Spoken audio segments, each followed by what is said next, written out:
So hi guys, gagawa tayo ng video tutorial about sa moisture ng cellphone na Samsung. Lalong-lalo na sa mga bagong unit ngayon na nakakainis kasi konting basa lang ng charging port, magkakaroon siya ng moisture. So, let's start. So, una, hanapin mo yung settings. Next, punta ka sa application or apps.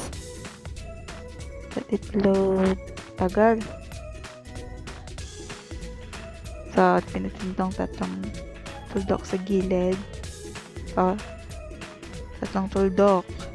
Then, show system apps. Hanapin mo yung letter U.